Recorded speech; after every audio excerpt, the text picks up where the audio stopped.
বলে দেন কত চালাকির সঙ্গে রাজনীতি করছে।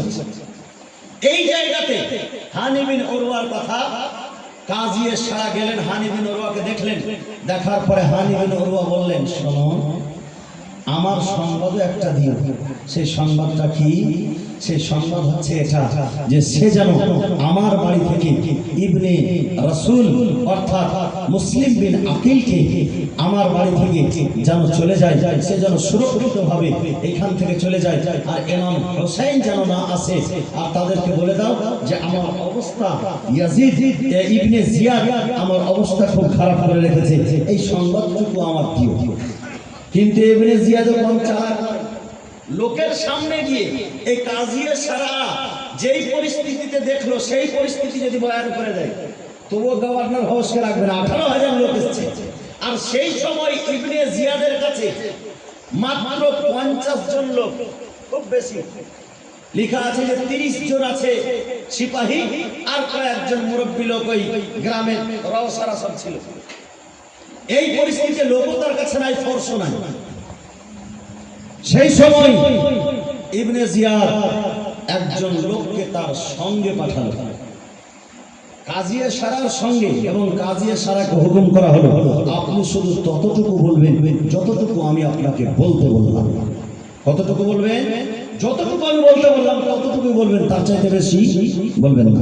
এই কথা বললেন, কাজী সারা গিয়ে বললেন এবং মনে মনে ভাবলেন যে যদি আমার সঙ্গে লোক না থাকতো আমি অবশ্যই সেই কি বলে যে হানি বিন উরওয়ার সংবাদটুকু আমি লোকের কাছে পৌঁছে দিতাম, কুফাবাসীর কাছে পৌঁছে দিতাম। বেরাদারান ইসলাম সংক্ষিপ্ত আকারে বলে যায়, শেষ পর্যন্ত কুফাবাসী সব ফিরে গেল, নিজ নিজ বাড়িতে ফিরে গেল এবং নিজ নিজ এলাকার সেই মুরব্বীদেরকে বংশের প্রণেতাদেরকে ডেকে সেই গভর্নর হাউসে চাপিয়ে তাদেরকে দিয়ে এলান করে দেওয়া হলো যে তোমরা সব ইয়াজিদের বাইত গ্রহণ করো, আর যে ইয়াজিদের সঙ্গে বাগাওয়াত করবে তার বংশধর এবং তার পরিবারদেরকে শেষ করে দেওয়া হবে, তাকে কতল করে দেওয়া হবে। আর যারা ইয়াজিদকে বলে নেতা বলে মেনে নেবে, ইয়াজিদের হাতে যারা বাইত গ্রহণ করবে তাকে ইনাম ও আকরাম দেওয়া হবে। আর মুসলিম বিন আকিলকে যে নিজের বাড়িতে স্থান দেবে তাকে শেষ করে দেওয়া হবে। এইদিকে বেরাদারান ইসলাম হযরত মুসলিম বিন আকিল যখন যাচ্ছেন মসজিদে গিয়ে মাগরিবের নামাজ পড়ছেন, তো সেই মাগরিবের সময় মাত্র 30 জন, পিছনে 18,000 থেকে কতজন আসলো? 30 জন। এই কুফা শহরের ধোঁকাবাজ পিছন থেকে সরে গেছে।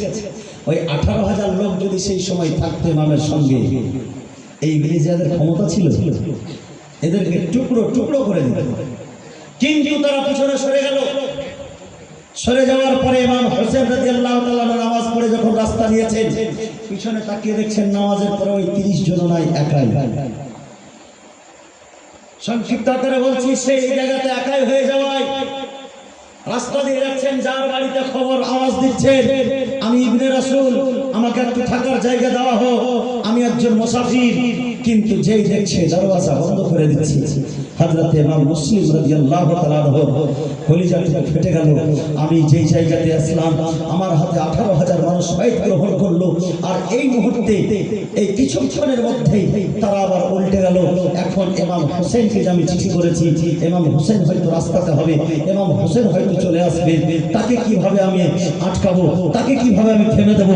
আমার কাছে তার কোনো কি বলে কাসিদ নাই, আমার কাছে চিঠি লিখতে পারি ঠিকই, কিন্তু আমার কাছে কোনো কাসিদ নাই, কোনো পায়গাম কিভাবে আমি পাঠাবো? এই চিন্তায় তিনি চিন্তিত। বেরাদারান ইসলাম এবং তার সঙ্গে দুটো ছেলে আছে, সেই ছেলে দুটোকে কি করবে সেটাও চিন্তায় চিন্তিত হয়ে আছে। আল্লাহু আকবার। যখন এই মসজিদের অবস্থা দেখলেন, সিঙ্গেল হয়ে গেলেন, ছেলে দুটোকে বেরাদারান ইসলাম ওই কাজী সারার কাছে কারোর সঙ্গে দিয়ে কিছুক্ষণ আগে পাঠিয়ে দিয়েছিলেন। যে কাজী সারা যেই জায়গাতে এসে খবর দিয়েছিল শরীয়তের যে কাজী, সেই কাজীর কাছে পাঠিয়ে দিয়ে তাকে একটা ওসিয়ত করেছিলেন যে আমার এই সন্তান দুটো বাচ্চা, আমি থাকি বা নাই থাকি, এই বাচ্চা দুটোকে কোনো মদিনার কাফেলার সঙ্গ ধরিয়ে মদিনা পর্যন্ত হেফাজতের সঙ্গে পৌঁছে দিয়ে আমার এই সন্তান যেন মদিনা পর্যন্ত পৌঁছে যায়। এই শরীয়তের এই কাজীকে কি বলে ওসিয়ত করার পরে হযরত ইমাম হোসেন রাতের রাত্রিবেলা একাই চলছে, কোন পথে রাস্তা পথে কোনো লোক নাই, কোন লোক সাহারা দিতে রাজি নাই। বেরাদারের ইসলাম ইমামে হোসেনের ইমামে মুসলিম রাদিয়াল্লাহু তাআলা আনহু চোখ মোবারক দিয়ে অশ্রু বেরিয়ে আসলো। ইয়া আল্লাহ, এই কুফা শহরে, এই জন্য ইমাম হোসেন বলছিলেন যে কুফা শহরে সরাসরি যাওয়া ঠিক হবে না, কিন্তু এই কুফা শহরের লোক যে এতটাই গাদ্দার হবে, এতটাই বেঈমানি করবে, এটা কখনো ভাবা যায় না। বেরাদারের ইসলাম সবাই দরওয়াজা বন্ধ করে দিচ্ছে। রাস্তায় যেতে যেতে একজন মহিলা মানুষ, একজন বয়স্ক লোক যেন সেই রাস্তায় বসে ঘরের দুয়ারে বসে তাসবিহ তেলাওয়াত করছে। তার তাসবিহ তেলাওয়াত দেখে হযরত ইমাম মুসলিম মনে মনে ভাবলেন, ইনি একজন পারসা মেয়ে আছে, নেককার মেয়ে আছে, ইনাকে যদি কথা বলি হয়তো শুনতে পাবেন। কিন্তু মহিলা মানুষ, মহিলাকে কি বলা যায়? তখন বলছেন, মা আমাকে কি একটু পানি পান করাবে?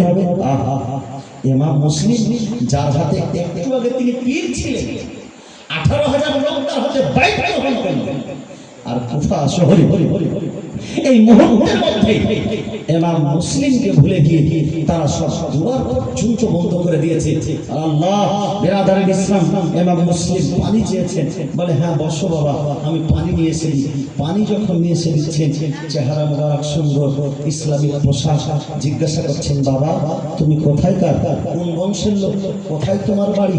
বলে আমি একজন মুসাফির। বলে তোমার বাড়ি কোথায়, তোমার নাম কি? বলে আর অত বেশি জিজ্ঞাসা করিয়েন না। কিন্তু বারবার এই মহিলা জিজ্ঞাসা করছেন। এই মহিলার নাম হচ্ছে হযরত তুয়া রাদিয়াল্লাহু তাআলা আনহা। জোরে বলেন সুবহানাল্লাহ। এই তুয়া জিজ্ঞাসা করছেন, বাবা তোমার নাম কি?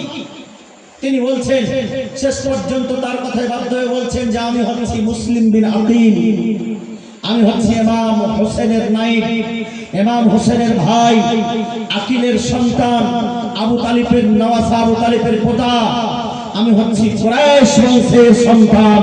বেরাদারের ইসলাম, সে হযরত মুসলিম বিন আকিল নিজের যখন পরিচয় দিলেন, সঙ্গে সঙ্গে সেই তুয়া তাকে বাড়ির ভিতরে যে ভালো জায়গা, সেই ভালো জায়গায় সে বসার জন্য দিলেন। বলে হুজুর আপনি একাই এই রাত্রিবেলা? বলে হ্যাঁ, আজকে আমার কেউ পাশে নেই, আমার সঙ্গে দুর্ঘটনা ঘটিয়েছে। সমস্ত ঘটনা বলে দেওয়ার পরে তুয়ার বাড়িতে থাকলেন সেই রাত্রিতে। আর তারই সেই মদখোর ছেলে, ওই তুয়ারই ছেলে, বাড়ি বাড়িতে একটা একটা করে শত্রু।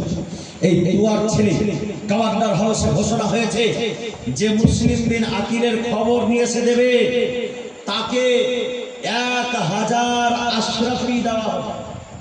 1000 আশরাফি মানে 1000 স্বর্ণ মুদ্রা দেওয়া হবে। এইদিকে এই বাড়িতে এসেছে, তার মাকে দেখছে সে অস্থির, একবার এই ঘরে যাচ্ছে, একবার নিজের ঘরে যাচ্ছে। মাকে জিজ্ঞাসা করছে, মা কি ব্যাপার? বলে কোনো কিছু ব্যাপার না, তুমি ঘুম। বলে একটু বলো না, আমি ওয়াদা করছি কাউকে বলো।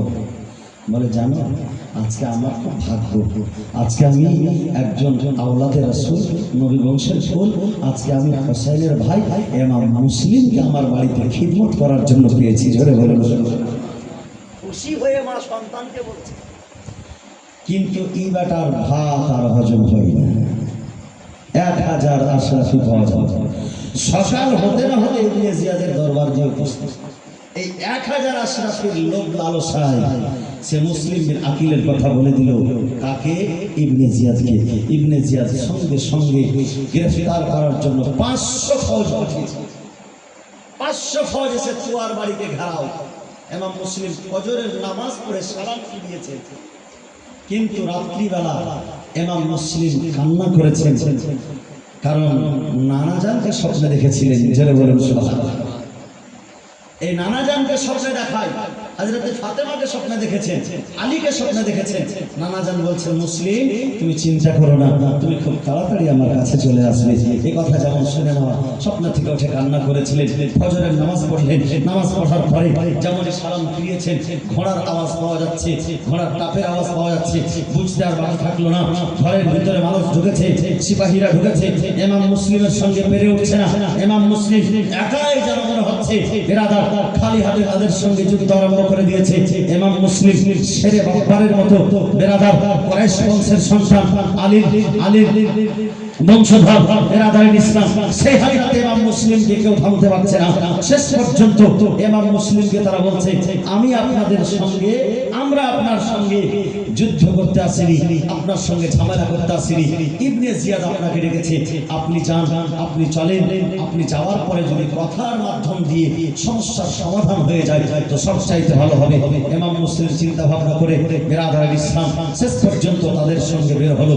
অন্য কিতাবে লেখা আছে যে সেই তুয়ার বাড়িতে ইমাম মুসলিমকে শহীদ করে দেওয়া হচ্ছে, দান্দান মোবারক শহীদ হচ্ছে। তাদের সঙ্গে হাতাপাই করতে গিয়ে বেরাদার এবং পানি পান করতে গিয়ে বারবার পানিতে রক্ত আসছে, এগুলো ঘটনা শুনেছেন। অনেক কিতাবে আছে তুয়ার বাড়িতেই শহীদ করা হয়েছিল, অনেক কিতাবে আছে যে তাকে গভর্নর হাউসে নিয়ে এসে আর পিছন থেকে সিপাহীদেরকে বলা হয়েছিল যে তাকে ওয়ার করে দেবা এবং তার মাথাকে আলাদা করে দেবা। বেরাদারের ইসলাম শেষ পর্যন্ত এক কথায় গভর্নর হাউসে হোক কিংবা তুয়ার বাড়িতে হোক ইমাম মুসলিমকে শহীদ করে দেওয়ার জন্য প্রস্তুত। কিন্তু ইমাম মুসলিম তিনটি কথা বলেছিলেন যে আমাকে শহীদ করে দেওয়ার পরে আমাকে